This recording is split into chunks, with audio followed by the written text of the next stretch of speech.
So thank you for joining us today. For any of you who is new to our platform or new to the organization, I want to say welcome. Thank you for joining us today. For any of you who's a part of our circle of friends, thank you and welcome back. For any of you who are not familiar with myself, my name is Nina Corder. I am with the organization that organized this call.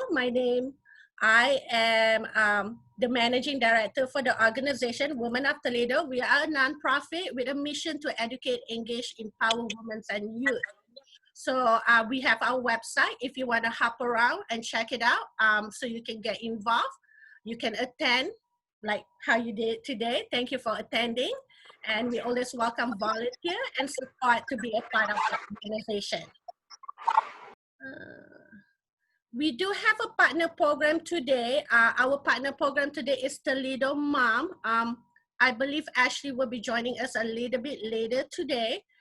Just a little bit about Toledo Mom. They've been around, they are quite a very young group. They are Toledo Mom, that is a local focused parenting resources for moms and family. So I welcome you to check it out, also our program partner. Just a little bit, our agenda today is about 90-minute session. We'll start about 6:10, and then we welcome everyone to join us today. And then let me just do the traffic light. So I do want to check how's everyone feeling today. So using a traffic light spotlight color, you should be able to see sampling. So go ahead and click. How are you feeling today? Just to check the room temperature of the room. Wow, this is great. We have a lot of greens and yellow. This is our wellness check-in, making sure if anyone's on red, we want to be able to help you out. We do have copper red. All right. Let us know how we can help you. Thank you. And so for right now, we have a lot of yellow and green. Thank you for participating in our poll today. And then about 6:15 to 6:20, I'm going to pass the platform to our moderator, Gretchen DeBacker, and that's just going to take it away from us.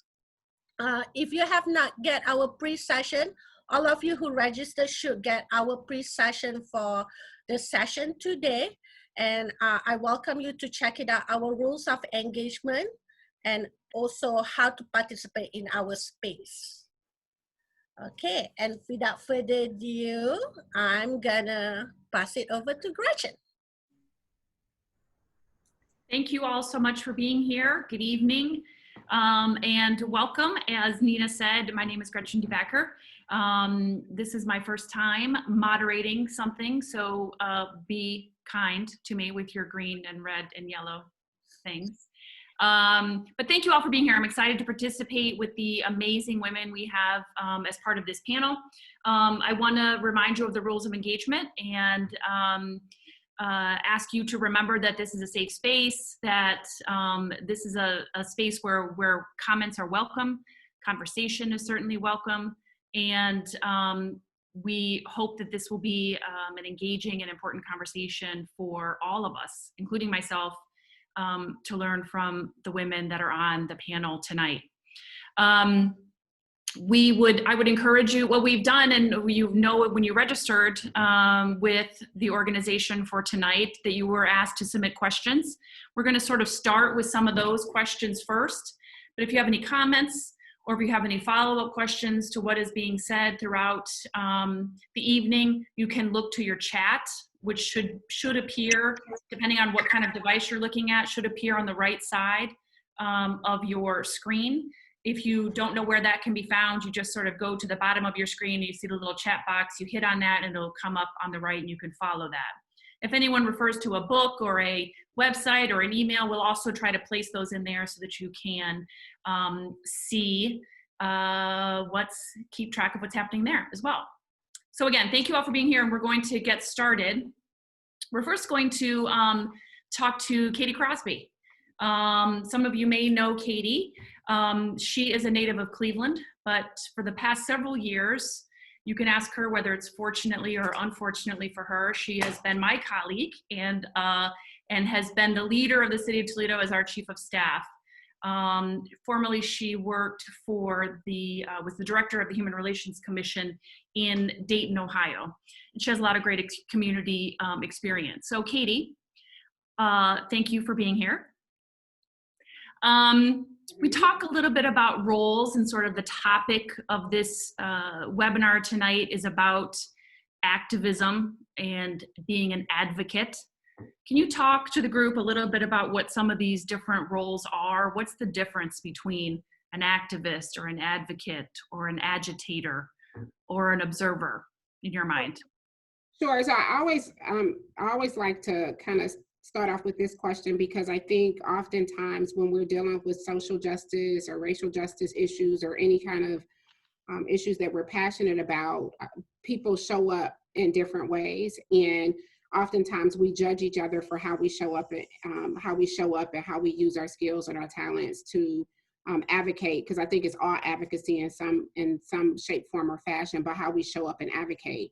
And so I think it's really important for people to understand that there's different ways to advocate for an issue that you're passionate about. So when you think about an advocate, of course, it's somebody that's really passionate about an issue, who understands the issue, and they want to figure out, how can they make a difference in that space. And so you can go from the spectrum of being an administrator like I am, all the way to being a disruptor. And all of those different roles, I think, are very important. So, what I believe is that, when you are a disruptor, you're really bringing light to an issue and making sure that the world, the community, your government officials, the business community are very aware of the issue that you're passionate about. So in this particular issue, or if I think about what I'm passionate about as it relates to social justice or racial justice issues, really focused on economic wealth building. And so, so when you bring light to those issues, oftentimes what happens is it makes room or space for people like me or people who are in policy roles, working within an organization or within a system, to begin to make change. And sometimes people don't realize, and as challenging as it may be to engage with disruptors, people don't realize how important that voice is in the community. And so, some of the things that you're seeing happening today around criminal justice and police reform is really about those individuals who are out in the community bringing light to the issue, whether it's marching or rallying or something like that. They're bringing light to the issue and saying, hey, we need change. And it's making room and making a space for people like me, Gretchen, who's the legislative director for the city, elected officials, to begin to look at the issue and take it seriously and make change. That's not the only way to do it. Oftentimes you have people who are really passionate about the work and they're doing it every day trying to make change, but it does lift up that work. And so I think it's really important for us to appreciate one another as we work in that space. The next thing is really, whether you're working for a nonprofit agency that's doing policy work or advocacy work, you could be lobbying or anything like that to encourage policymakers or business leaders or other community leaders to really step up and provide resources to address the issue. And so that's another form of advocacy. So you may not necessarily be the disruptor or somebody that's out on the street carrying the message, but you're still an advocate in that role, and that you're working in that space every day to affect change. And then I think another opportunity for advocacy is for somebody like me who's sitting in an administrative role and really is trying to make change from within. A mentor of mine introduced me to a book called Temperate Radicals. The updated version is called Rocking the Boat.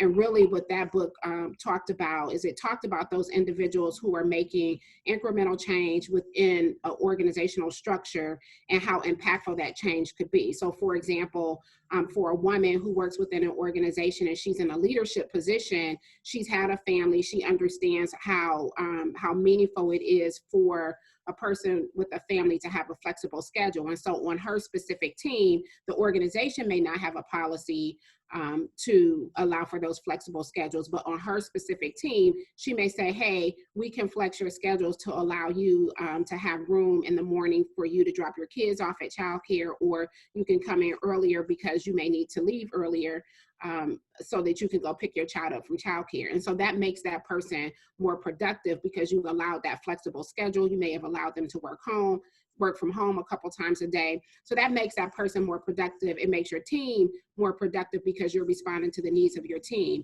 Well, somebody else in the organization sees that you have this productive team, and so they ask you, what have you done to why is your team so productive? And then you start to talk about the things that you've done to make your team productive, and then the organization begins to make change because of the results that you've received on your team. And so I think it's really important that no matter how you show up to address an issue, that you do what is best in terms of your skill set and what you feel you can be most impactful, and then you understand what that means as you engage with other people that are working on that same issue. Which brings me to the next part of the message that I want to communicate, is that oftentimes we don't always understand the full spectrum of how each of our roles play out when we're trying to address issues. And so, sometimes an administrator may not understand the disruptor or the agitator who's bringing light to an issue and may not respect that form of advocacy,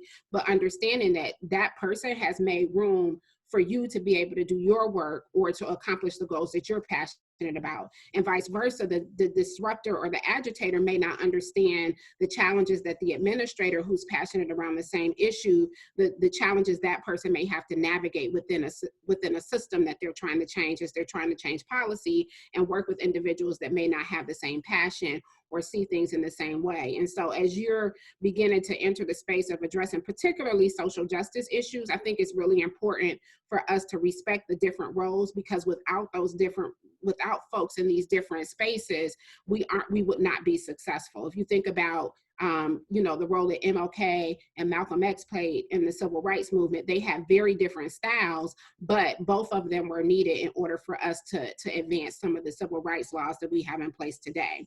And then the last thing that I will say is, particularly talking about this moment of addressing social justice issues and really understanding that it is there's so many issues up under this umbrella, and it's really important for you to hone in. You can deal with multiple issues, but the magnitude of getting to the root cause of those issues is so huge that you really want to hone in on the area that you're most passionate about. So for me, I'm passionate about racial justice. I'm passionate about social justice. But what I found to be most important to me and where I am most effective is really focusing in on economic justice and wealth building. So where can I create opportunities for people? How can I get people into jobs? How can I diversify or make our workplace more inclusive? Or how can I help? One of the reasons why I participate on Women of Toledo is because mentoring is important to me. So how do I connect other women or minorities to opportunities so that they can then do the same for other people that come up behind them? So it's really important that you figure out, what am I passionate about as it relates to social justice? Because when you're talking about all of the things that we're dealing with today, it's really about getting to the root causes of issues that racism is the root cause in a lot of ways, but what are the things that are symptoms of that? And then how can I focus on moving the needle to help create opportunity for all folks, particularly the minority community? So I hope that answered the question, Gretchen. Yeah, I would just have a quick follow-up. You talked about these different roles, and it's not a top to bottom scale, it's sort of a spectrum scale in terms of where you are and what you're doing. You mentioned that all of the work is important in different ways. Where do you see the agitator, the advocate, the activist, the administrator intersecting? Where do they work with each other? So I'll give you an example, with the work that we're doing right now around community and police reform. As an administrator, it is my responsibility to sit at the table with folks from the community, whether it's a disruptor, agitator, nonprofit organization, whatever the professional is, to listen to them and really understand what is happening on the ground. One of the things that I tell people all the time, as long as I've been in an administrator role, is it's my responsibility to sit at the policy table and push for change. But I have to have people on my team or people around me who are on the ground in the community talking to folks that are being impacted that will bring that information back to me so that I can make informed policy changes or policy recommendations. And so where it intersects is that, you know, we're supposed to listen. We're supposed to make sure that we have those relationships and those connections, and that we act in good faith with that information and take it back and use that to affect change and to change policy. Okay.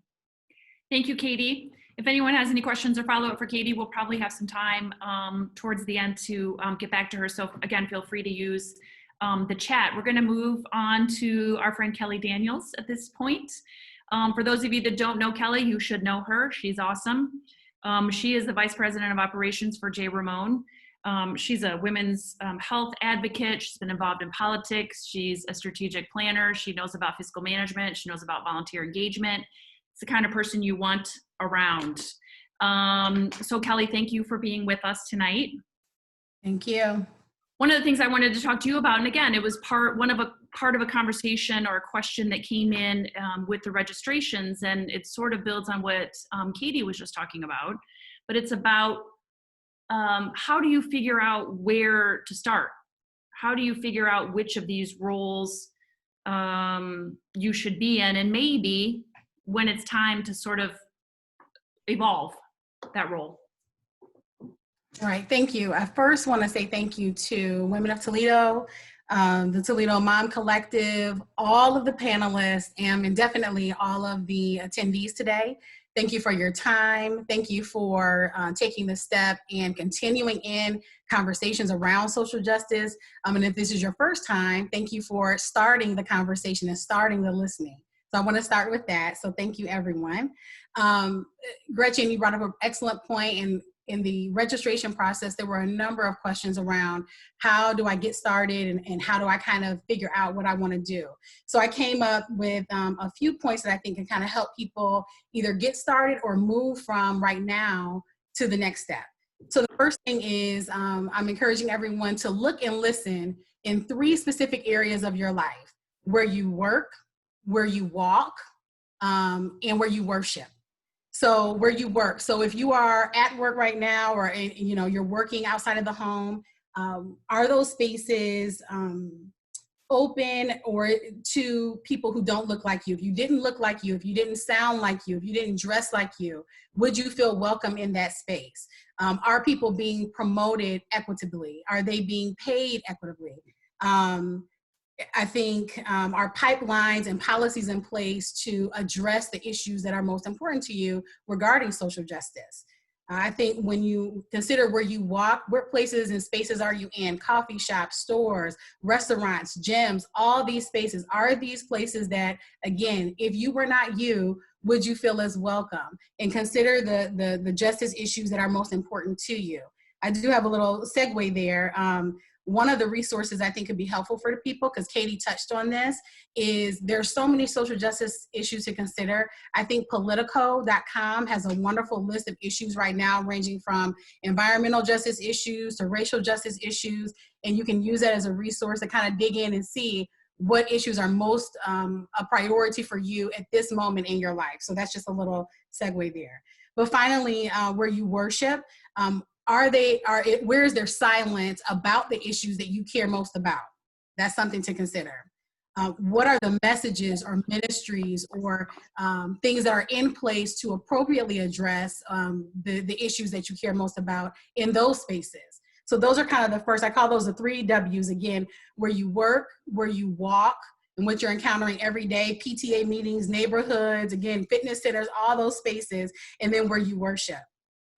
Secondly, I want you to examine your influence in those spaces. Where are you a decision maker? So that could come by way of your title. Again, Katie touched on this. If you are in a management role, supervisor, executive leadership, maybe even a volunteer leader or board member, analyzing and assessing, this is where I can make the decision to move certain issues forward, just kind of exclusively by myself. The other thing to consider is, where are you a decision leader? So you may not have the title, but where do you have the relational influence and power that can influence leadership to make decisions? You could be a gatherer. People, you're the person at work or at church or in your neighborhood where they just want to talk to you. You're the one they want to go to lunch with. You're the one that gathers everybody at holidays. That is influence, relational influence that you can use to your advantage in your advocacy, right? Additionally, where do you have door opening influence? So again, where can you open up pipelines for diversifying, let's say, candidate pools? Where do you have the opportunity to open the door for vendors or people to come into spaces that have not traditionally been open to them? So your second kind of role or task is to examine those levels and spheres of influence in your life. I think this can also help you determine where is a point of entry for you, either moving forward or beginning in advocacy. Sometimes you might say, if you're a decision maker and you've thought about in your training, I want to really re-up or revamp or update, let's say, my diversity and inclusion work, but it's been down on your list. You can make the decision today, tonight, that starting on Monday, you're going to move that to the top of the training list for your staff because you're the decision maker, right? If you are someone who you've never done this before again, and you're thinking, where do I start? It might be the path of least resistance. Look for those spaces that you're in, again, where people, you know, you have allies and they would allow you to have some conversations with them and say, yep, we're going to watch the movie 13 together. We're going to have a conversation. I don't know where to start, but can I have a conversation with you about some of the issues that are on my heart or on my mind? And so you want to use that to kind of figure out where to go from here or where to start. The third thing that you can do is to ask questions and gain knowledge. I think gaining knowledge about the current landscape of what is going on pertaining to these issues is very critical. Katie touched on that a little bit when she talked about things might be going on, and you want to know the key players, the key stakeholders, the language of the people that are around and associated with the issues that you're talking about. Oftentimes, there are things and practices and conversations moving forward that you may just not know about, and it's not in your interest to assume that nothing's happening in a space. You need to try to figure that out. Is something happening that I might be able to join with, partner with, and support in a certain area? I think additionally, we talk about what places have done or what organizations or groups have done historically. Maybe there's, particularly around racial justice, there might have been some diversity, trainings or belonging or inclusion initiatives that were started or begun 5 years ago, but now nothing's happened with them. So maybe it's time to reinvigorate those things. But you want to have a historical perspective and a really good understanding about the current landscape pertaining to any of the issues that I think you're interested in advocating for or whatever. I think lastly, and this is really important to me, and I know for all of us, is I think one of the most essential things you can do is to vote. Your vote should always follow the issues that you're advocating for, right? So it's almost ineffective for you to do all this advocacy, try to have a new policy created or some reform happening, but you have not taken the step of voting for an elected official, voting for that policy to be in place. I think that Katie again talked about this with elected officials. Part of what you're doing with your vote is ensuring that you're electing people that are open to listening and, more importantly, to responding to you, right? That's what you use your vote for. I think when Gretchen, you asked Katie, what's the role and how do these different, whether you're an activist, an advocate, and protester, whatever you are, how do they intersect? And I would say that they intersect because it's all a part of democratic participation, right? So for democracy to function well in community, you need all of us engaged, critically looking at what's important to us, committing to being a part of solutions, and voting. It's critically important. I think all the statistics show that women continue to outvote men Yay, us, right? Our vote matters, and we've got to take the charge and take the onus to elect people that will listen and advance the issues that we care most about. And that means doing it consistently, not just in presidential election years. It means all those little in-between things from sheriff and school board members all the way up to the presidency. And that is, to me, really, voting is the beginning and the end of advocacy. You got to do it. It's a critical part. It starts you off in the right direction, and it makes sure that your advocacy is really effective. So that's kind of my initial remarks. Hopefully that answered the question. Yeah, it did. And I think that if, people often fear, they don't know about politics. They don't feel like maybe they don't understand it. They don't know how to get involved. They don't feel like they're either party. All of those kinds of things. You don't have to get involved at that level. You can get involved just ensuring that people have the ability to vote. We see that across the country. You can follow your Secretary of State's office. You can sign up to be an election watcher. You can drive people to the polls. There's all kinds of things that you can do, not even involving yourself in the way people are voting, but to your advocacy is to ensuring that people have the right to vote. Absolutely. And you actually exercising that, not just citizen right, but really being a responsible citizen has to do with it. And let me just say, because I know Women of Toledo has a really diverse group of women that support the programming. And so I'm sure there are some people who are residents or non-citizens. We need all voices for democracy to function well. And even if you're not able to vote, you can be a part of advocacy efforts. You can be a part of raising awareness. You can be a part of all of the spectrum of democratic behaviors that make our democracy strong and our community strong. I think this time that we're in now, after the police violence that we have seen, protesters in the streets, on top of the coronavirus, on top of unemployment and all of the things related to the global pandemic we still find ourselves in. I think people you get a general sense that people think that this time feels different and that there's something happening here. And then they begin to look around and read and, investigate and see. And some people, it's true, are awakening to this for the first time, maybe. So what if you're that person? What if you're a college student that's becoming politically active and starting to read news stories and get involved that way? What if you're a mom that doesn't work outside the home? What if you're a senior citizen that mostly stays at home but sees things in your neighborhood? What are things that outside of the workplace that individuals in those roles can do? Right. I love the question around students. So for all the people that don't know, I've worked at several institutions of higher education. And I think college campuses are a wonderful place for you to grow in awareness. There's oftentimes many safe places on college campuses for you to be able to ask questions.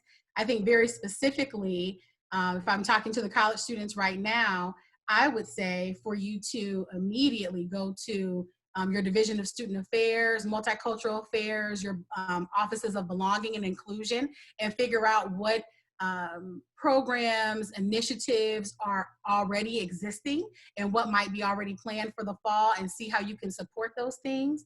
I think additionally, looking at other student organizations and student-led initiatives that you may not have a relationship, and figure out how you can have some conversations, possibly partner or support some of those initiatives that might be rolling out this fall.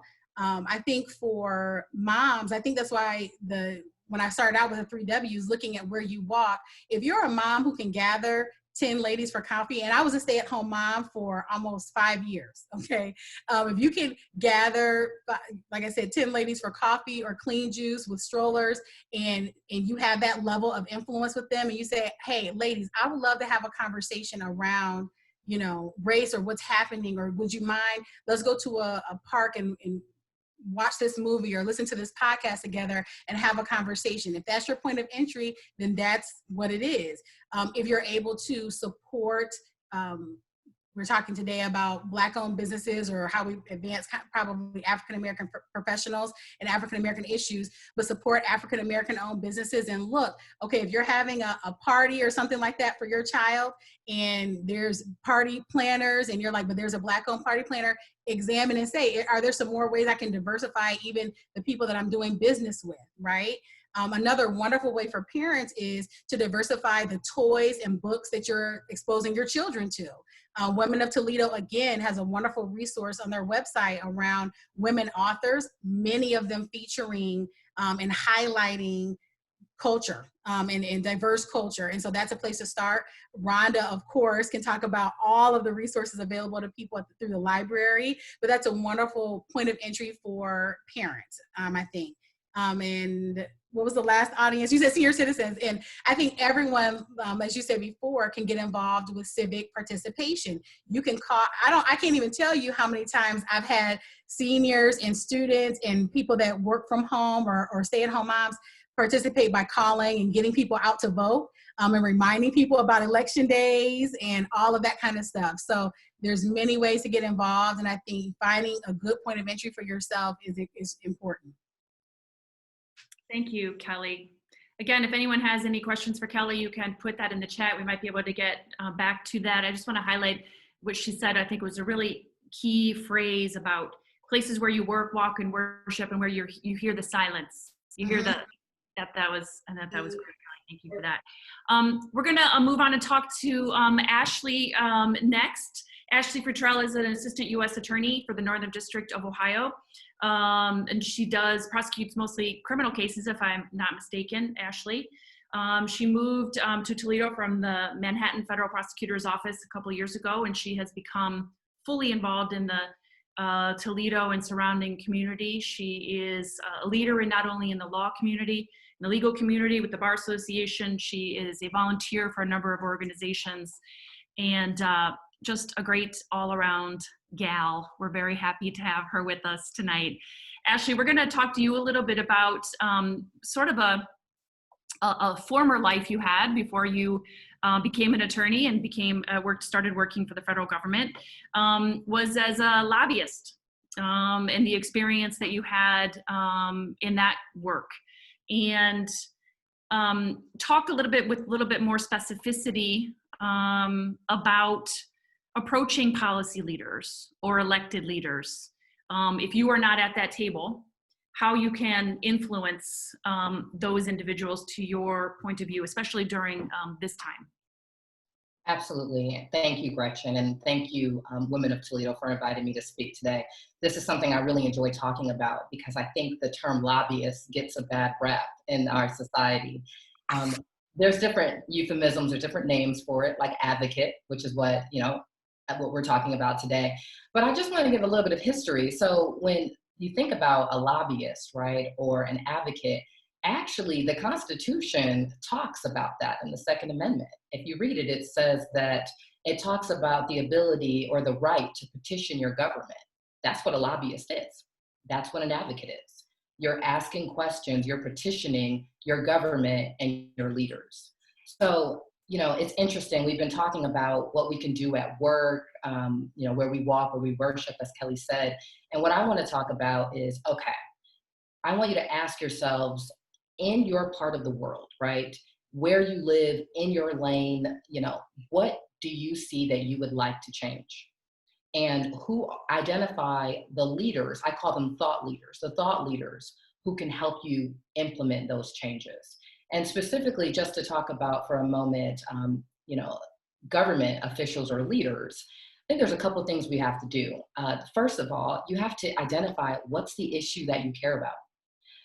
Is it, what's the topic, or what is it in your community that you would like to see changed? And you really want to brainstorm and really think about that. And if you have the ability to work with someone else on this, that's even better. You also want to think about, what is your goal? What would success look like to you? And you also want to talk about, you want to brainstorm possible solutions for that problem. Now, the next thing I would suggest is that, and this is something where when I was a lobbyist, so I advocated for urban parks and playgrounds for about 5 years. And I would go to Washington, I lived in Washington, but I would go to Capitol Hill, to the House and the Senate. And my job was to ask these members of Congress and senators for either funding or for a particular thing that I needed them to do in order to advance my organization's goals regarding parks and urban playgrounds. But one of the things that we would always do is we would create a policy agenda. This is something that the organization did, where we wrote down what are the issues that we care about, and we connected it to current legislation that existed or that didn't exist that we wanted to see happen. So we thought about, like, what's the ask? Is there a resolution? Is there a funding source? Are we asking for money? Like, what is it that we actually would want? And we would write that down in a policy agenda. I can't emphasize this enough. You have to do your homework. And what's great about it is that with so many resources out there, we have the internet, we have so many databases where you can actually look up statistics. You can call organizations and find out, okay, what's going on in this particular space or this issue area, and what hasn't been done and what can I do? So creating a policy agenda is important. Also, I want you to think about who can help you accomplish this goal. So maybe it's the mayor, maybe it's a member of city council, maybe it's your congresswoman. And what's important is you want to think, what is important to that thought leader? So for example, you might think, okay, I want to go to my councilwoman, or my councilman, what's important to them? I find that the most effective advocacy is when you can go to that leader and you can say, I know you care about this, or I know you sponsored a previous bill or resolution on this topic. This is connected because. When you can sort of fill in that gap, and that's very helpful, because I'll be honest, some of these thought leaders, and again, whether it's a staffer or whether it's the actual elected official, they meet with so many people on a regular basis. I mean, they're always in meetings, as Gretchen can probably attest to, and they hear so many things. But what I found is most compelling as a former staffer is when you come with the goods, when you come with statistics, when you come with your ask, when you're very clear and concise about what you would like to get. So that leads me to the next thought, which is setting up the meeting. Now, I always find that, utilize your resources. Figure out who has a connection to the person that you would like to meet with, but also think strategically. So for example, if you have an issue related to, like I did, parks funding, you want to look at that particular person, that thought leader. For me, it was a member of Congress. And I would say, okay, what committees is that person on in Congress, right? What committees are they on? And do I know anyone who knows someone who's on that committee? You want to utilize your resources because you want to be able to get in the door. Now, okay, you're in the door, fine. You may not always meet with the person whose name is on the door. And what I mean by that is you may not always meet with the mayor. You may not always meet with that councilwoman, etc. But you have to respect the person that you meet with. Oftentimes, when I worked on Capitol Hill, I was in my early 20s, and that was not unusual for 22-year-olds, 24-year-olds to be in leadership positions on Capitol Hill. And there would be times where I would go into a meeting and I would have someone come in who would say, oh my God, you look like you could be my granddaughter. Oh, you look like you could be my daughter. Well, that wasn't a great way to build a connection or a relationship, because in many ways, they were sort of talking to me as if, kind of discarding me. Why am I talking to her? I thought I was going to meet with the mayor. I thought I was going to meet with the member. And the important thing to realize is that whoever you're meeting with, the fact that you even have a meeting is a good thing. Not everyone even gets a meeting. But you have to respect the person that you're meeting with, because more likely than not, they have the ear of the person who can actually make that change and make that difference. That's very important. So you get into the meeting. I would suggest you go in with someone else. I would say no more than about 4 people, but I would obviously let the person who you're meeting with know in advance how many people are coming with you, what you plan to talk about. You want to detail all of this ahead of time. So you get into the meeting, and the big thing for me is you want to educate the person who you're meeting with, make sure that you make the connection to what they do and what their office cares about. But you also, and this is so important, you want to make the ask. You want to figure out, what does support look like for me? Maybe support looks like that particular member of Congress signing on to a bill. Or maybe it means you want them to write a letter on your organization's behalf. Or maybe you want a council person to support a particular resolution. You want to make that ask. And, you know, I find that sometimes people get a little skirtish about making an ask, but honestly, that's what separates you from just an informational meeting. You want to make sure that that person that you're meeting with, that thought leader, as I say, that they know exactly why you are there. Also, you want to figure out, you want to make sure everyone has a role, who's on your team, who's there.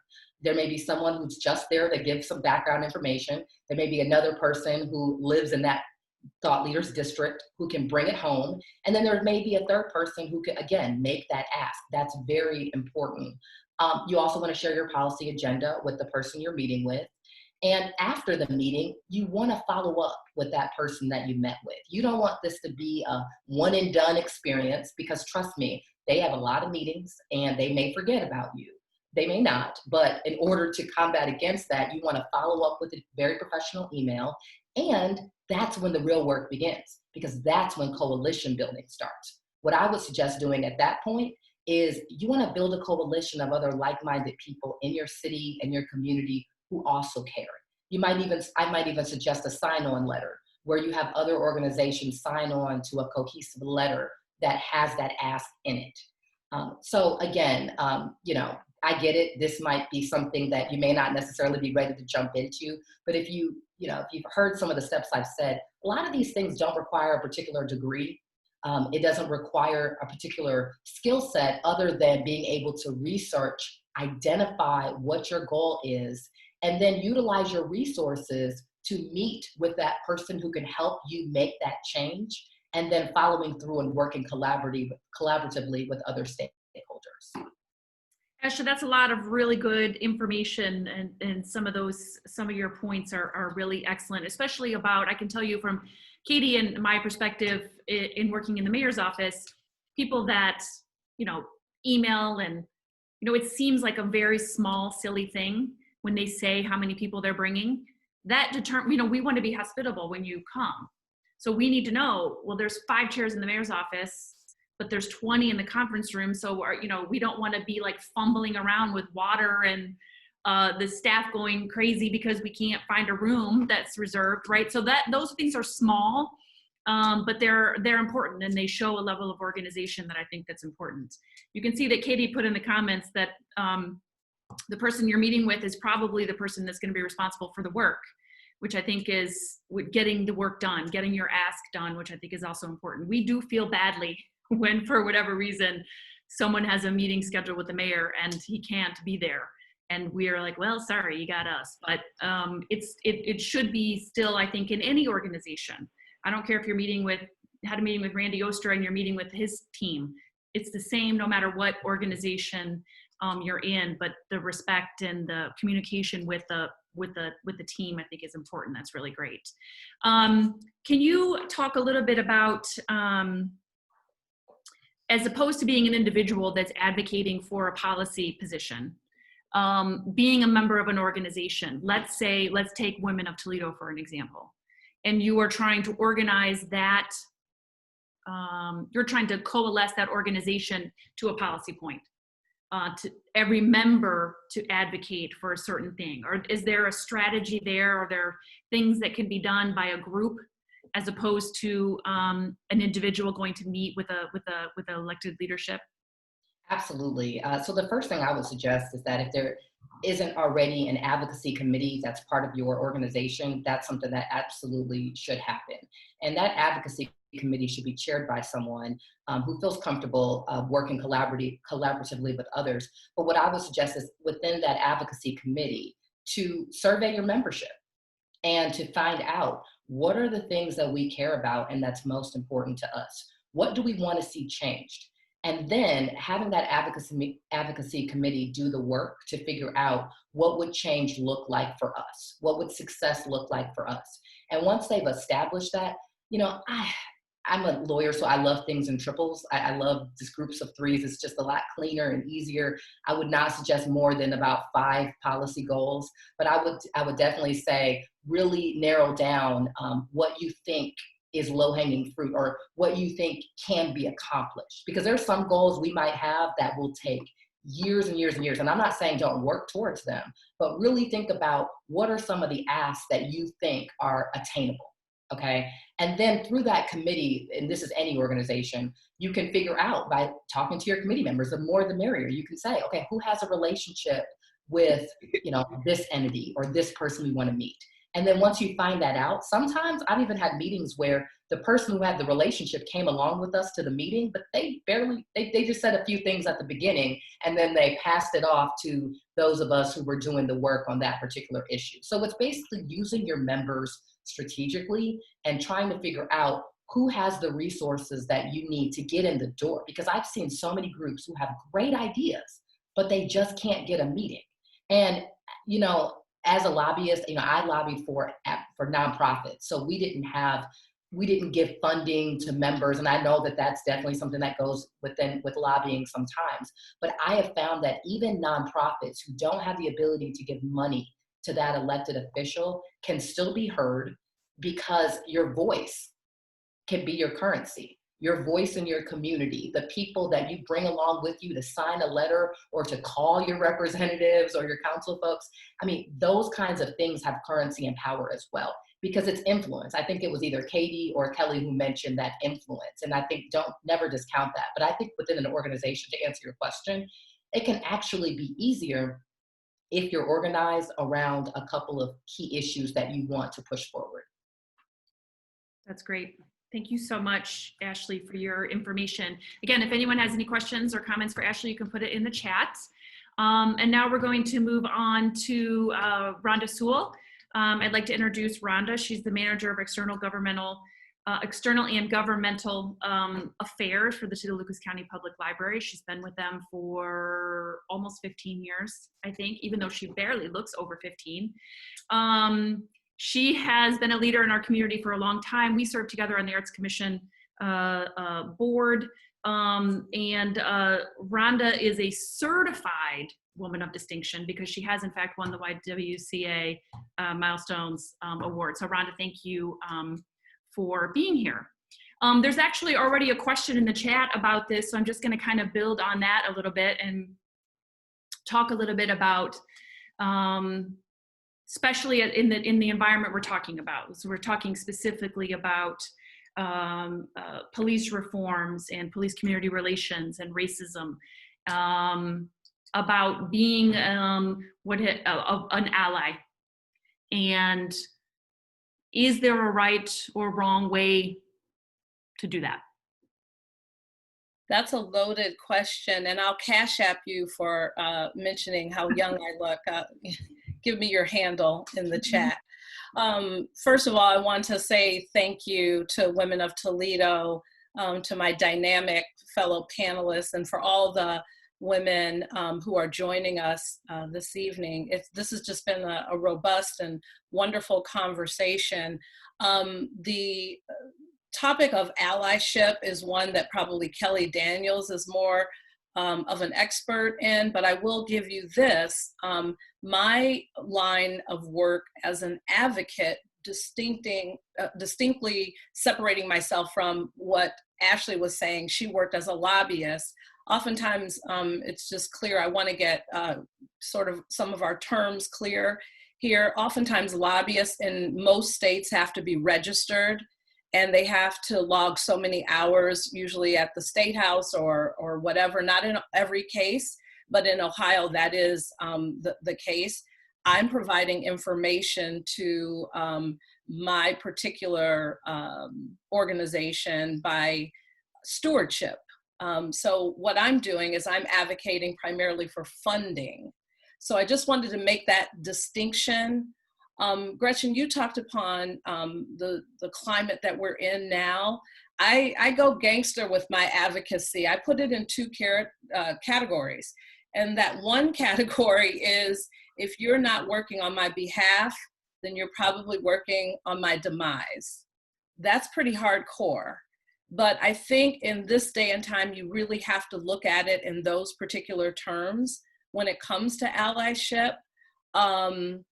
people who want to be allies are often kind of lost in this space, because this movement that we're experiencing now is very different. And we didn't really touch on this, but it's different because there's something called digital reform and digital advocacy. And social media wasn't around when I was, in my earlier profession, first as an activist and then now as an advocate within an organization. So the digital revolution that has taken place with social media has really taken on a new term as far as people defining themselves on that continuum that you spoke about earlier, whether they're like Katie called them disruptors, or people who engage in civil disobedience, or people who just call themselves protesters for an issue. And then there's activists, there's advocates, there's allies, there's all of those wide range of definitions. Really, it's about finding your own voice in your own lane. And sometimes allyship doesn't have to be, let me get these 10 women together. Sometimes it can be digital advocacy, using your platforms, such as social media platforms, to state something. You can be an ally just doing that. That's enough.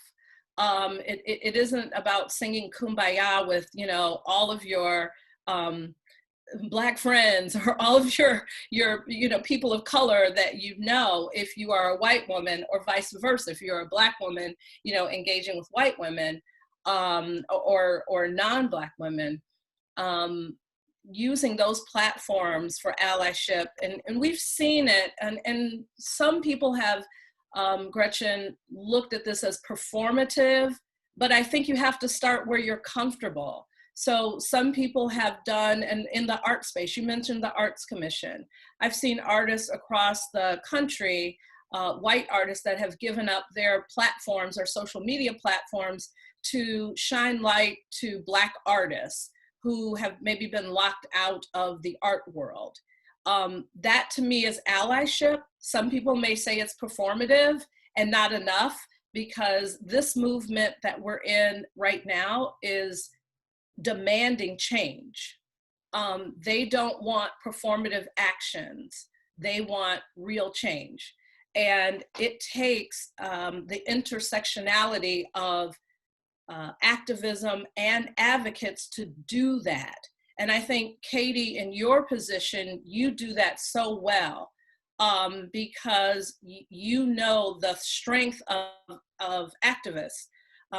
In layperson's term, I always tell people this.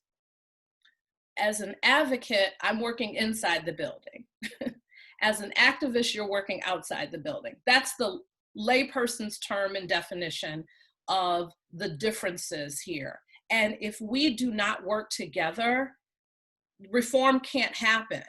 I tell people systems can't reform sometimes if you don't work within the system in order to change the system. So that's what I do for my system, but it's very, very specific.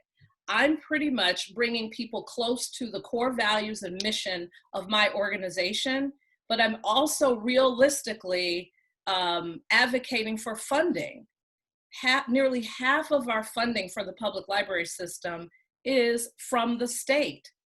So much of my job is advocating in Columbus, making sure that legislators understand why this funding is important, why public libraries matter, why they're relevant in 2020.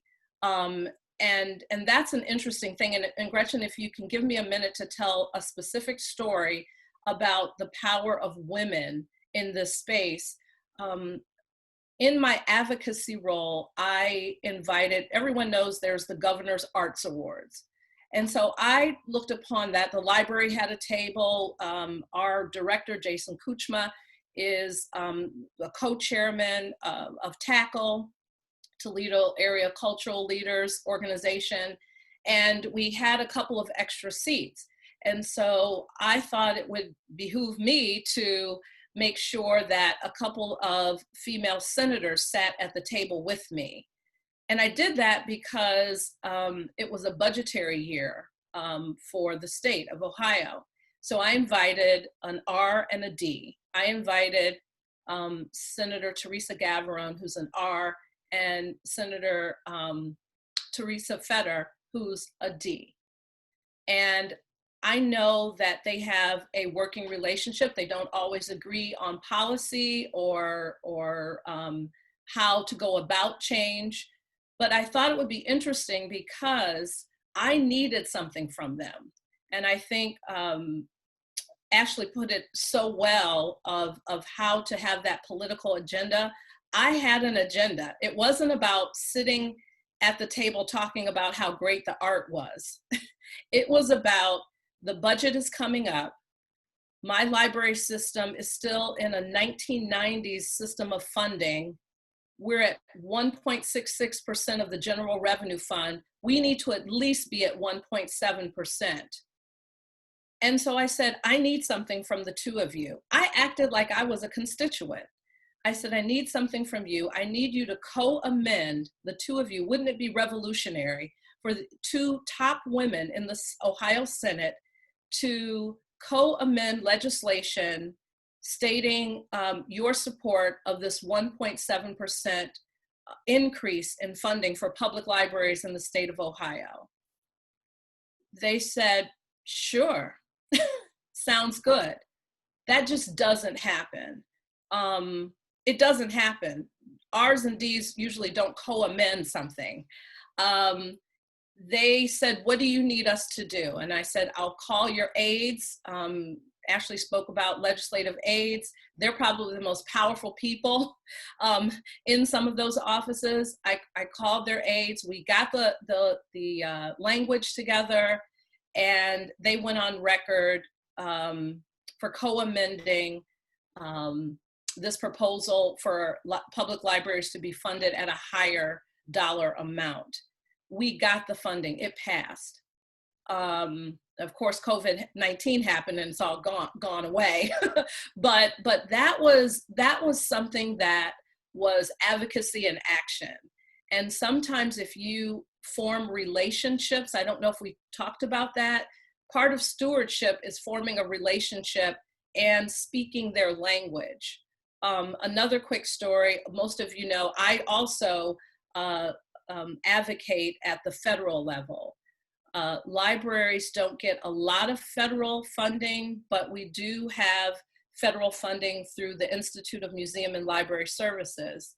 And one of our Northwest Ohio federal legislators is Bob Portman, or Robert Portman. And he has always voted for this federal funding for public libraries, but that's a yawner. You know, remember when you used to watch Charlie Brown and the adults would say, womp, womp, womp? That's what they hear when you're talking about how relevant libraries are. I can't go into their office on the Hill, Ashley, and start waxing poetic about literacy rates. I just can't do it. So we were not scheduled to meet with him. They stuck a 12-year-old aide in our face to talk to us about everything about, you know, Robert Portman. And a group of 20 of us, which is way too many people to be in the office, but that was our delegation. We were walking, and then all of a sudden, I see Rob Portman getting off the elevator. I departed from the group. Like I said, either you're working on my behalf or you're working for my demise. So I'm going to give you an opportunity to work on my behalf. I stopped him and I waxed poetic about something that he is passionate about, which is opioid addiction and drugs. I kept it real. I told him about what libraries are doing. Some of them are actually looking at having Narcan on hand. I talked about the town hall meeting that the Toledo-Lucas County Public Library just had with all of the nonprofits in town that are dealing with opioid addiction. I spoke his language, and his aides were saying, you know, Congressman, we have to go, we have to go. And he said, no, give me some time, because he didn't know these things that public libraries were engaged in with opioid addiction. That was his language. Get your foot in the door. As Ashley said, know your agenda first. So those are just two. I wanted to, really give the women who are tuning in tonight two concrete stories that I've dealt with in trying to push my agenda. I also have a couple of tips for some of the ladies on, Ashley said it best when she said, you have to identify what the issue is, whether you're a disruptor, whether you're an ally, whether you're an activist, or whether you're an advocate. Know what the issue is. Then, she said eloquently, develop solutions on your own. The ideal solutions that you want to address those issues. Build your support. Build support. And then sometimes it is influencers, sometimes it's political support, or other organizations who have like-minded missions or core values. Oftentimes public libraries will align with educational institutions because we have some similar core values. And then you should ensure that a desired change takes place. I was on a virtual conference earlier today with Stacey Abrams for the American Library Association. Stacey's mom was a librarian and her dad was actually dyslexic and struggled with language and reading his whole life. And they pretty much lived in the public library system. And she said something so profound, and I wrote it down, and I said, when I get on this call tonight, I'm going to definitely let the women here know that, what the kids say, the struggle is real. She said there are no saviors here. In this movement that we're in right now, in allyship, in advocacy, and activism, the change is not going to happen when you pull the lever in the voting booth. It's not. All that we're doing is about persistence. And eventual change will happen. It will happen, but it's not going to happen overnight. And I love when she said that there are no saviors, because this work can be very stressful and sometimes tiring when you don't see the change that you are advocating for. And sometimes, Gretchen, it's about meeting people halfway.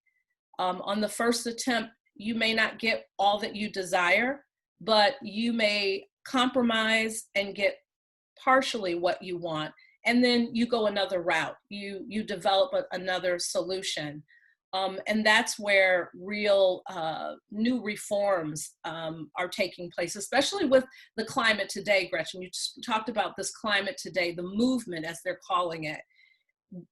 These, I would say, mostly young people, but not all. There's young, old, black, white. I mean, when you look in the crowds of protesters, and advocates at the table with legislators, they represent America. They represent all of us. And so I think that it is really, really important to bring to the table some new reforms that legislators, that police departments, that mayors, that members of the General Assembly have never heard before. Because I'm telling you, and Ashley, once again, because lobbying and advocacy, there's kind of a fine line there. They hear it every day, all day long, people saying the same thing. You have to go in speaking their language so that they can, maybe that's your foot in the door, so that they can relate to what it is that you're saying and eventually get to the change that you so desire.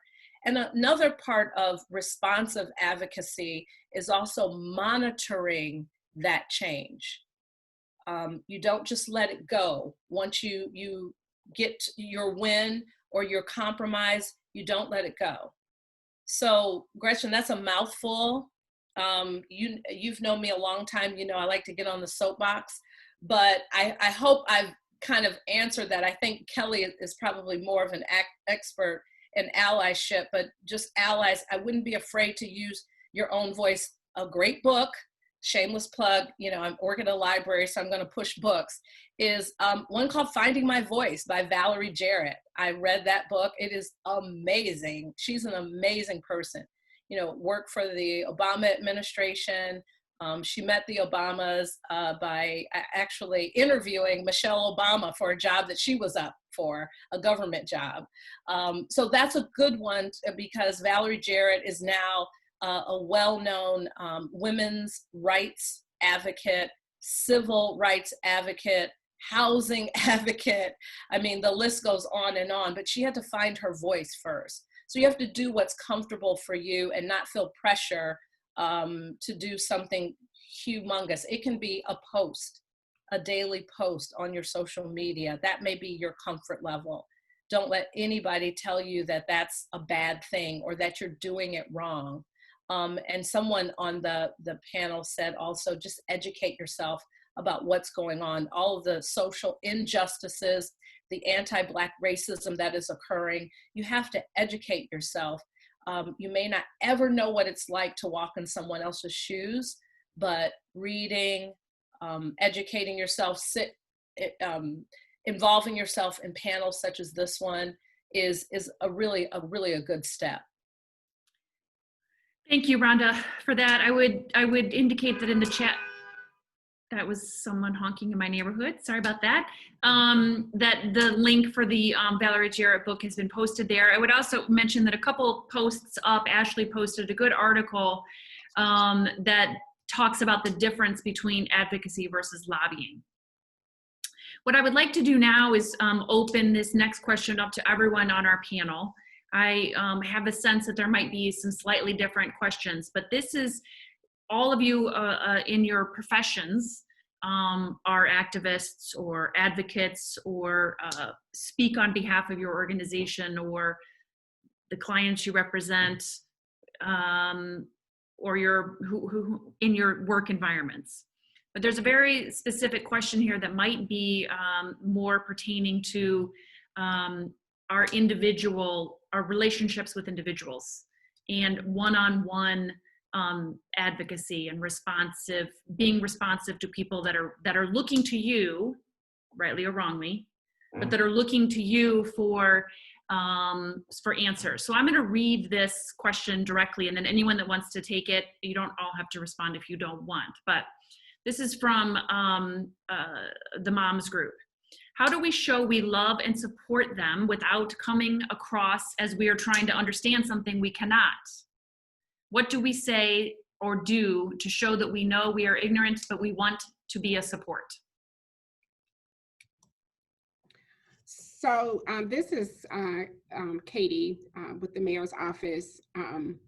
I like this question. My sister sent me a text message a couple weeks ago about a friend that reached out to her and asked for some assistance in understanding everything that was going on.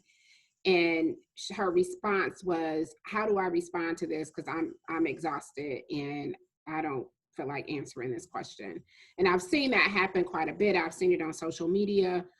I think one of the things that's really, really important, it's good to, to read books and watch Netflix and which I probably shouldn't have said that since I got, that didn't go over well. But there's all these resources out there where you can learn about the Black experience. But I think the best way to learn about that experience is to have a conversation and really have somebody talk to you about, what they're going through. But it is, especially right now, it is a very difficult time for African Americans, for Black folks. It is a very emotional time with, you go to work every day. I'll tell you my personal experience. I came here about 2.5 years ago, and I remember my first year I was miserable. The first 6 to 9 months, we probably had about 6 or 7 different incidents related to swastikas. And I had never experienced that before. So I was leaving a community that I had been in for 18 years. I left my daughter back in that community. She was getting ready to go off to college. I met a new job.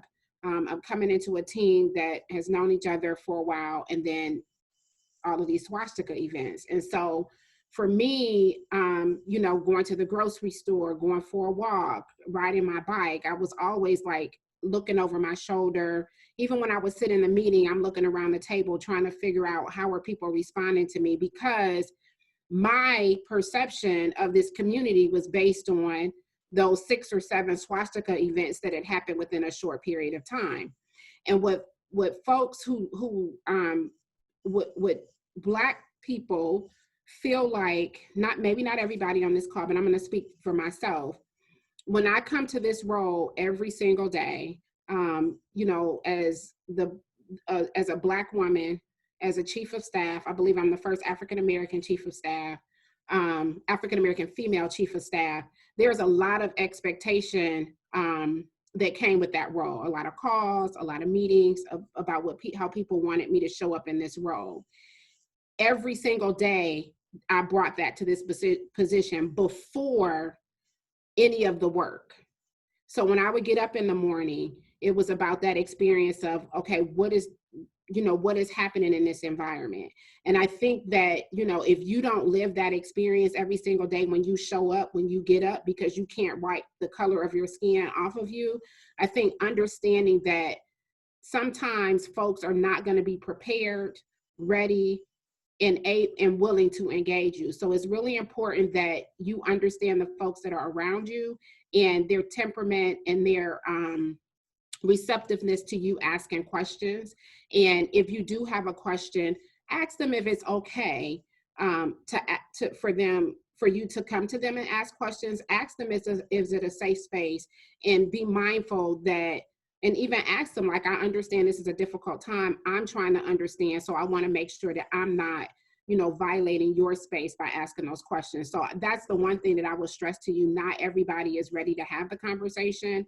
And not everybody wants to have the conversation, because some people believe that you need to figure it out on your own. So I think by participating in panels like this and just really finding a safe space to be able to ask questions that, you know, might not be the most sensitive questions, but if you don't have the experience, you need to understand. So I think it's really important to understand the people that are around you and find a way to ask if they can share their experience without violating their personal space.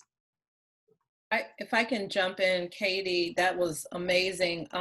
This is a time of I think it's protecting our peace. I keep telling fellow Black women that we have to protect our peace right now. I mean, if you just look at the whole history of the Black Lives Matter movement, it was started by Black women. Black women have always been sort of the saviors. Remember, Stacey Abrams said, there are no saviors. Let me amend that. Black women are saviors. And we've always historically been in that role. Right now, this is an overwhelming and hurtful time. So I love how Katie framed it. If you do identify as an ally, or even if you just want to know more information, that to come up at it so eloquently, to say, you know, I understand this is a very difficult time, but I'm struggling here because I'm trying to seek information. I had someone to call me just today, you know, apologizing for not doing enough, you know, I mean, all of us have had those calls who are on the panel here. But he said something so profound, and this is, Kelly, you can identify with this because this is for the moms on this panel and on the call tonight. He said that I want to do better by my children. And I thought that was really interesting. And I was in that space of, look, this is a privileged question that he's asking. I got my defenses up, like, you know, I don't have time I'm trying to protect my peace right now. I don't have time to educate you on, you know, I got that kind of, you know, energy going. And when he said that, I was like, oh God, you got to read this book, and you got to read this, and you have to read this, because children are our hope. They're our future, right? And I'll shamelessly and unapologetically mention an amazing book for everyone who has children or has nieces and nephews, or wants to gift a book to a family that you know who has young children. It is an amazing book. It's called Hands Up. That's a powerful and loaded title, but it's a beautifully written book. It's not too heavy. It's by Brianna McDaniels, and I think Shane Evans was the illustrator. I should have checked to see if we have it in the catalog so I could shamelessly, plug the Toledo Lucas County Public Library, but you can look and see. So it's about this little Black girl who, all her life she's had her hands up playing hide and seek, when she gets dressed in the morning to put her little dress on for school, or when she goes to school, putting her hands up to ask a question. And it wasn't until the book illustrates and states that she was involved in her first protest that the whole hands up concept took on a different meaning, because of the tragedy of what we've experienced in our country. I think that's a wonderful, wonderful book. So I'm sort of open to talking to allies and people who just want to know more, if it's about their children and educating their children and giving them book lists to read. But really amazing, powerful women. They seem so lost on this question, so lost. And they organize all the time, around causes. They get people together. They have sister circles and they talk about things. But on this issue of race, allies are dumbfounded. They don't know what to do, and they think they may offend. So, the start is just to maybe talk amongst yourselves first, and then delicately approach other friends of yours, because if they're friends, they're real friends. And see if this is a good time to talk. Sometimes it's not. It's too exhausting. Nina, you will remember on our other, and I think I see Audrey Johnson here, we talked about this, about Sierra Leone, the poet from Dayton who grew up in the Mott Branch Library-ish area. I know, amazing. She talks about how the library really saved her life because she grew up dyslexic as well, and Mott Branch Library was her savior. She talked about just protecting that space and being quiet right now. And that it's okay to say, I'm not in a position to help you, but I may be. And if I am, I'll come to you and we can have that wonderful conversation. But we're trying to process this all. We don't come from a position of privilege when it comes to race. So we don't know what that feels like. And so this is hurtful because so many of our men and women are dying at the hands of police, and they're unarmed. And that's hurtful. So I think, I told some people, I think I see Diana Patton on here, one of my great friends, happy birthday again. I said, Diana, I'm going to get a shirt that says, I'm protecting my peace. Don't bother me right now. I'm protecting my peace. So, it's just one of those things that I think that it's a sacred time. It's a real movement. This is not going away. Real change is occurring, and just find out how you can be a part of that change, but do it in a graceful way, in a diplomatic way. And if I could say something as well, just to comment, that was beautiful, Rhonda. Thank you. And this kind of dovetails nicely with that, I believe. Really, we want at least I'll just speak for myself. There have been so many times, whether it's my professional life or my personal life, or in an organization or on a board that I'm on, or within an organization, where someone inevitably has said something that has been offensive to me as a Black woman. And I responded and, basically kind of explained or called it out, how it's offensive, that particular comment or statement. And usually I'm the only person doing that. And afterwards, a group of women will come up to me, or men, and say, I can't believe that that person said that. And oh, that was so offensive. And we have a term for that in one of my organizations. We call those women side chicks, because what we say is basically, afterwards, you want to come to my side and tell me about how that was so wrong, but in the actual moment, there was no one by my side. So what I would suggest is, don't be side chicks. Don't be that person. When you see racism, when you see oppression, when you see discrimination, call it out and stand with that person who's often sometimes the only person who feels alone. I mean, after a long day of work, I am exhausted. And the last thing you want to do, especially in some of our volunteer organizations or even at work, is to then put on the armor of defending your culture and yourself by yourself. So I think that allyship happens, should have been happening way before some of the recent events came on the front, came to the front page of the newspaper. The other thing is, you got to come into this with humility, all of us. And one thing that I realize every day is that I'm not always the best messenger for every topic and every subject. That's a very humbling thing to say. But what I mean by that is, I'm not on everyone's Facebook list, right? I'm not on your Facebook feed. And what that means is that if there are friends of yours who are saying things that you think are perpetuating hate, as an ally, talk to the person. Be willing to have a conversation rather than sort of scrolling past the things that you don't want to see. Decide that you don't want that person to be your friend, or at least on Facebook, or maybe you want to block it, or maybe you want to have a conversation privately with them on Messenger and say, hey, I saw your comment and here's my thought. And the reason I say I'm not always the best messenger is because sometimes, honestly, it's predictable, right? There are people who look at me and say, of course you feel that way. But what if a person didn't look like me and still said that, and still said, you know what, I can speak in this space to this person who I've known forever. Your likelihood of reaching that person is probably a lot higher than someone like me who doesn't know them. So I definitely think that, to answer your question, I think that everyone has a role.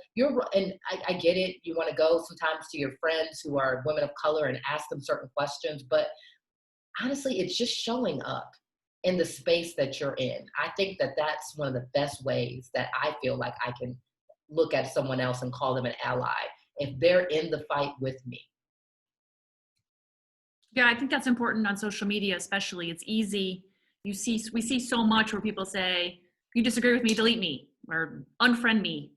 And it's easy to potentially do that instead of engaging in a conversation without having to go to others and say, how should I feel about this? Because how do you feel? If you know, when you have a position, you can speak to others. I think that's really important point. Kelly, did you have something that you wanted to add? You don't have to if you don't want. There we go. No, I think everything was well said. Just again, a personal kind of contribution to the conversation is just that, from a workplace standpoint, my husband and I started a conference called the LIFT Conference. Some of you are aware of that, several years ago.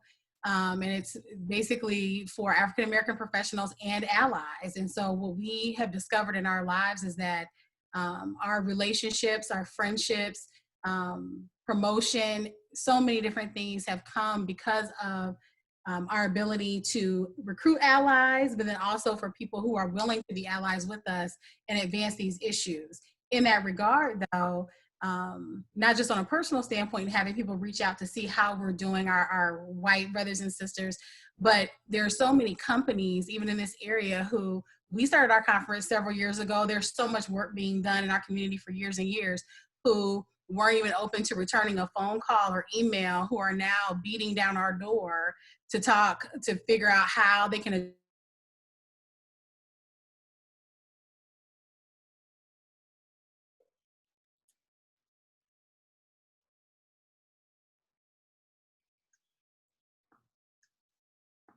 I think we lost Kelly, unless I'm the only one that can't hear her. I can't hear her either. You're okay. I think she froze. Okay. So we're getting close to 7:30. I think that we're going to sort of wrap up. I think that one thing that we have resolved is that we need to get 2 t-shirts, one that says protect your peace and the other one that says don't be a side chick. So that is definitely that's resolved, moved and seconded. We're doing that for sure. But we wanted to go around at the end here and ask our wonderful panelists one final question. And so I think every single one of you brought up issues of mental health, and Rhonda refers to it as protecting your peace. But in these times that we are in, which it seems like 2020 will never end, what can we do? That's sort of in our round robin. What can we do to protect ourselves, protect our families, protect our friends, protect our mental health and our happiness? And the second point I'd ask you to add as we start to close out tonight is a call to action. What is your call to action for the ladies that are on the call with us? And you each have 1.5 minutes. So Gretchen, I have a couple of points that I jotted down, but I'll start with, protect, how do you protect your space? In this role, in my role particularly, so last week I had a situation where I wrote a post on behalf of the mayor, and it came from the mayor, and it wasn't, or folks thought it came from the mayor, it wasn't received well. And so I followed up with that post to say that it came from me, and that wasn't received well either. And that day, it was very, very difficult. That was a very challenging day for me because there are 2 things that, I have a pretty strong backbone, but there are 2 things that bother me is when folks don't recognize the authenticity that I have for my community, and when folks take my voice away. And those 2 things I felt like happened on Friday. I had a friend text me, and I was on a conference call, and she kept calling because she saw this stuff circulating on Facebook, and she said, I'm coming over. So the first thing is, I think it's really important to have good people around you. I see one of my good friends, Tanya Saunders, on here, who that weekend we had an opportunity to spend time together and celebrate some good news for her. And that, just that little bit of, like, we went bike riding and then we went out to lunch the next day, that meant so much to me. And then after that, a couple days later, and I don't know if it was a coincidence or not, but Angela Lucas called and said, hey, I'm just checking on you. Then Ashley called and said, hey, I'm just checking on you. And I just had different folks checking on me. So that means a lot. And it's just to have good people around you, and even the folks that who are in the midst of doing work, checking on them and making sure that they're okay. A couple things I just want to say, kind of on the lines of this particular situation, and going back to what Ashley was talking about, when you're advocating for an issue that's really important to you, folks like Gretchen and I, we get calls all the time. People are always angry at the mayor's office, and we are really open to listening and learning and trying to figure out how to do what's best for the community. When you are advocating for an issue, there's nothing wrong with being strong, but being nice. Though they're still human beings that you're trying to get to hear your message, and they still go home to families, and they have feelings. And so the assumption that, just because someone doesn't see things eye to eye, or they're not pushing in the same way or the same direction, you still can be nice to folks, and I think people will still have an open ear to you. So I think that's one thing that I would like for you all to leave with, is that as you advocate for different things, or you try to push for different issues, these are very challenging jobs when you're in leadership roles. And so do that in a way where you can still be strong, use your voice and get your point across, but be nice, be nice. The other thing I wanted to leave you all with is that, depending on the role that you select, whether you're going to be a disruptor, an administrator, or a temperate radical that's working within the organization, understand that each role comes with, you're going to compromise something. So if you're a disruptor or an agitator, that may mean that there are certain tables you're not going to be at because people are not comfortable working with you. If you're an administrator, that may mean that there are folks in your community that are going to feel like you're not doing enough, even though you're pushing for policy change. Just understand that each role comes with a cost, and you have to be okay with that cost. But if the issue is important to you, then it's well worth it's well worth the compromise or the cost that you have to pay if you know that your skill sets are going to help make things better. I already talked about finding a safe space to ask questions and to engage people. And then I think the last thing might have been something that Rhonda said. This is hard work, and our country, our society didn't get like this overnight. It's built on a foundation of racism. It's built on a foundation of unequal treatment. It's built on a foundation where, you know, Black folks in particular were not even considered full human beings from the start of this country. And we've been living like this till now. So these issues that we're advocating for and the things that we're trying to change, they're not going to change tomorrow. They're probably not going to be resolved in the next 12 months or the next 24 months. When you decide to get behind an issue, you have to stick with it. You can't, when you don't get what you want, you can't pack up your marbles and say, I'm going to go find another group of friends to play with. If you're really committed to it, then you have to stay the course, and you have to be committed to it, and you have to be passionate enough about it that you're going to be willing to do the work and commit your time, your talent, and your energy to it. And then the last thing is just, you know, I exercise and work out. You got to find that place of peace, and don't compromise that place of peace, because this is hard stuff to advocate for. It's emotional, and it can be very emotionally and mentally taxing. And so you got to protect that space, figure out, you know, what it is, and don't let anybody, you know, compromise that for you. Thank you so much, Katie. Thank you for participating, and thank you for all of your comments. They were very, very great, very wonderful. Ashley, would you like to go next? Yes, Gretchen, thank you. I just had 3 quick, short points. The first one is I just want to, again, remind you, as I said earlier, to really think about, look at the world you currently live in, and think about the world that you would like to live in, and ask yourself, what can I do in my space and in my lane to bring about change? I mean, it's that question, that answer is going to be different for every single person, but definitely think about that, because no one's asking you to do more than what you are passionate about or what you know. But think about what that might look like, especially when you think about advocacy. Second, statements are just not enough. I mean, I think it's important that sorry, that was my dog. I know that different organizations have issued statements about what's been going on, about just racial sensitivity, but statements are not enough. That's why this is happening right now. We're talking about tangible things that we can do. And so when we talk about advocacy, that's an actual action step that your organization can do in order to bring about the change that you would like to see.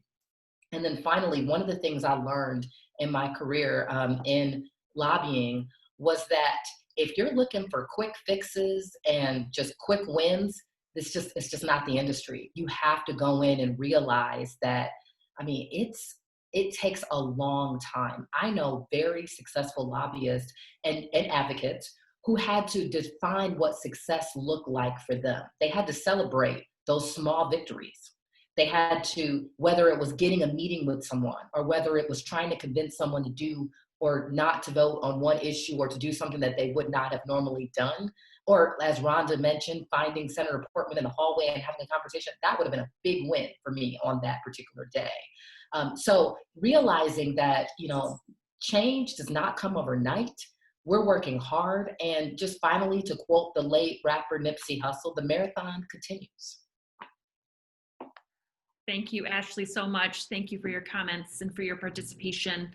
Rhonda, I will indicate that Kelly texted in and she's having internet problems, so she's not going to be able to reconnect. She did just want to, her final comment would be just to not be afraid not to be afraid to advocate, and she wanted to remind everyone to vote. I think we're about 4.5 months away from the presidential election. I'm adding that part, not Katie. I mean, not Kelly, but wanted to remind us to participate in that way. And we will let Rhonda, last but not least. Thank you so much, Gretchen. This has been a wonderful evening. I think your first question addressed mental health.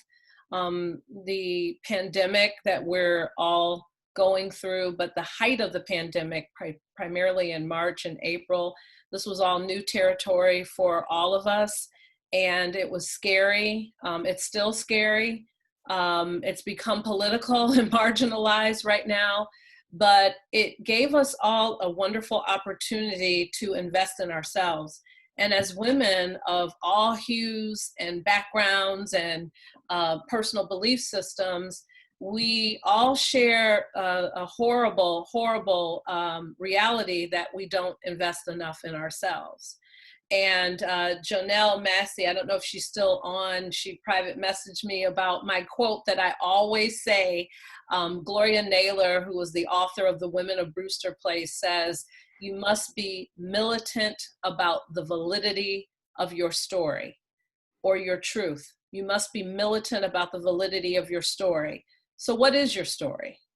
What are you holding back on? Do you want to start that business? Do you want to write that book? Do you want to move? Do you want to do all of these things?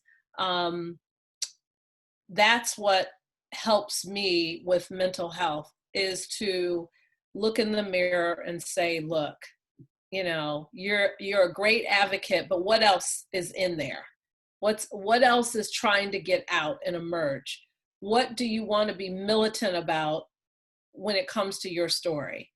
And, you know, I did different steps to invest in myself, you know, starting like Nipsey, starting little side hustles. Ashley, I went on the Secretary of State's website last night, put my credit card in for $99, and I now have an LLC. It was approved in 24 hours. So I'm about to do some things that I've been sitting on for a really long time because I want to invest in self. So with that mental health check, because I think, Nina, there were a couple of reds on this call. I hope they're not red anymore. I hope they shot up to green.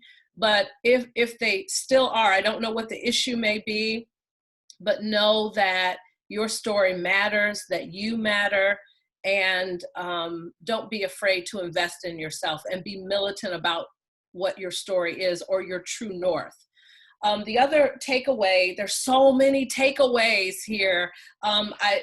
Shameless plug again for the library. I think I will leave people with a couple of action steps, definitely to fill out your census if you have not done so.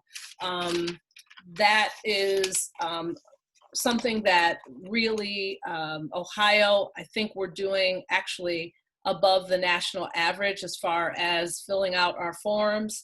But one of the things that we're lagging behind is certain hard to count communities that have been traditionally marginalized. They're not filling out their census, and we need those federal dollars. We're deserving of it, and we need those dollars. And it also indicates federal seats as well, congressional seats. So we don't want to lose those. We've lost seats in the past because of low population counts. So I would challenge people as an action step to please fill out your census. It's never been easier. You know, you can do it by phone now. And then I do have a couple of more books, if that's okay, to just for you all to read. One that I have not read yet, but it is a big one that circulates in library circles. It's called Half the Sky. I'm sure some of you out there in women's advocacy have heard of this. It is about turning oppression into opportunity for women worldwide. It's by Nicholas Kristof and Cheryl Wooden. Half the Sky. I've heard nothing but good things about that particular book, and that'll help with your advocacy.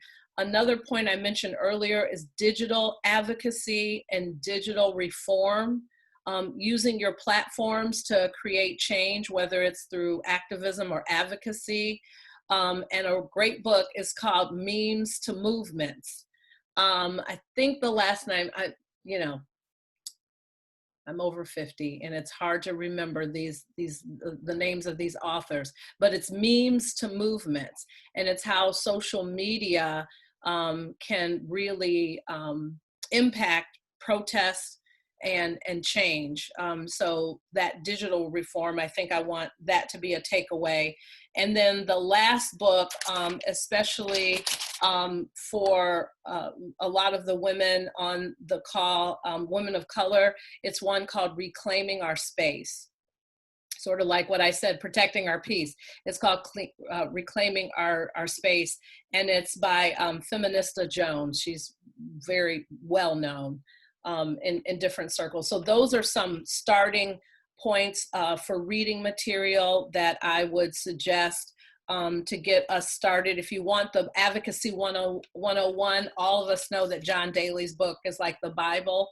It's just called Advocacy, and you can kind of learn the different steps for more so internal advocacy, more so than external, but it's still a good guideline. So those are the things I'd like to leave everyone with. And I was feeling a little bit yellow, but now I'm feeling like green, because women hold up half the universe. So I think there's a lot of things that can happen in this particular climate through the power of women uniting. So thank you so much. Thank you all to our wonderful panelists for being with us and sharing so much. I also want to make sure we thank Christina, who is on the ball. She has been posting links in the chat. Even a link to Nipsey is on the chat link. All the books that I've mentioned are on the chat. So you can look through there and find all the information that you may need. One of the things that I would just add is that I'm vastly, very, very much younger than Rhonda, and I at just a mere 50. But it's really a joy to be able to continue to learn so much, and after having worked for so many years, to every day being able to completely invest in a new project, a new policy matter, a new subject matter that you would never have ever thought you would known as much about. And so I would encourage everyone to invest the time and energy into these books that have been mentioned here, and to something that can really be invested in yourself and in the community. So thank you all for participating. I'm going to let Nina have the last word. Back to Women of Leaders. Let me unmute. Thank you, Gretchen. Just before we headed out, Kelly Dana did pop in. I wasn't sure whether she have anything else to add. I know we went a little bit over time. Kelly, are you good? Like I say, one thing is my last takeaway would be that everyone would consider making social justice or racial justice not just an issue that you're considering, but the lens by which you see your advocacy, your voting, and your world. So that's it. Thank you. Thank you. Well, thank you so much for joining us today, and thank you for sticking around. And I know it's we go a little bit over, but it's very important for all of us to engage.